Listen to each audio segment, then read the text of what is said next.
উত্তপ্ত সন্দেশখালী এলাকাবাসী মহিলাদের বিক্ষোভের আঁচে মধ্যেই মালদায় দুই মহিলার দেহ উদ্ধারে উদ্বিগ্ন জাতীয় মহিলা কমিশন। ঘটনার কথা উল্লেখ করে এক্স হ্যান্ডেলে পোস্ট জাতীয় মহিলা কমিশনের। চিঠি পাঠানো হয়েছে রাজ্য পুলিশের ডিজি রাজীব কুমারকে। এদিকে রাজ্যের মহিলাদের সুরক্ষার দাবিতে মালদার জেলা শাসক ভবনে বিক্ষোভ দেখালো বিজেপি। মুর্মুর পরিবারকে নিরাপত্তা দিতে হবে। এই রাজ্যের মহিলারা সুরক্ষিত নন, রাজ্য পুলিশ মহিলাদের সুরক্ষা দিতে ব্যর্থ। এমনই অভিযোগে উত্তর মালদার বিজেপি সাংসদ খগেন মুর্মুর নেতৃত্বে মালদার জেলা শাসকের বাংলো ঘেরাও করল বিজেপি। একই অভিযোগে জেডিপি ও আদিবাসী সিঙ্গেল অভিযানের পক্ষ থেকে মালদা থানা ঘেরাও করে বিক্ষোভ দেখানো হয়।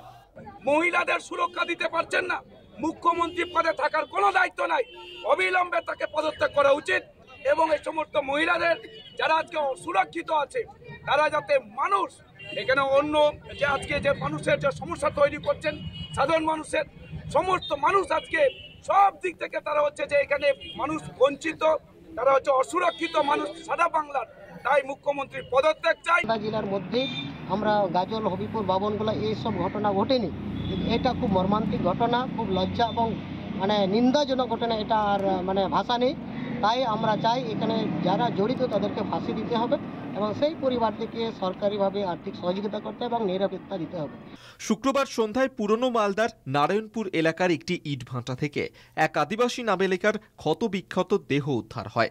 স্থানীয় সূত্রে খবর, নিহত ১৩ বছরের ওই আদিবাসী ছাত্রী বৃহস্পতিবার বিকেলে বাদনা পরব উৎসবে গিয়েছিল।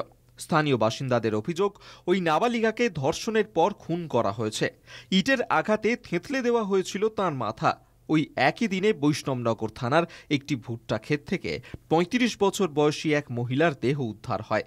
তার আগে থেকেই খোঁজ পাওয়া যাচ্ছিল না ওই মহিলার। একই দিনে দুটি দেহ উদ্ধারে শোরগোল পড়ে যায় মালদায়। দেহ উদ্ধারের ঘটনায় বিক্ষোভ দেখাতে শুরু করে বিজেপি। একই ইস্যুতে এক্স হ্যান্ডেলে উদ্বেগ প্রকাশ করেছে জাতীয় মহিলা কমিশন। চিঠি পাঠানো হয়েছে রাজ্য পুলিশের ডিজি রাজীব কুমারকেও। যদিও দেশের নিরিখে এ রাজ্যে মহিলা নির্যাতনের সংখ্যা কম দাবি করে বিজেপির বিক্ষোভ কর্মসূচিকে কটাক্ষ করেছে তৃণমূল। সামনে লোকসভা নির্বাচন আমরা দেখছি, হঠাৎ করে সক্রিয় হয়ে উঠেছেন আমাদের উত্তর মালদা যিনি বিজেপির সাংসদ ছিলেন, তিনি এগুলো নিয়ে একটা ঘৃণ্য রাজনীতি করার চেষ্টা করছেন। এই পরিবারের পাশে তৃণমূল কংগ্রেসের সুপ্রিমো সর্বক্ষণ ধরে আছেন, কিন্তু আজকে তারা একটা ঘৃণ্য রাজনীতি করছে। একই জেলায় একই দিনে দুজন মহিলাকে ধর্ষণ করে খুনের অভিযোগে চাঞ্চল্য ছড়িয়েছে মালদহে। ৪ দিনের মধ্যে ঘটনার পূর্ণাঙ্গ রিপোর্ট চেয়েছে জাতীয় মহিলা কমিশন। কলকাতা টিভি।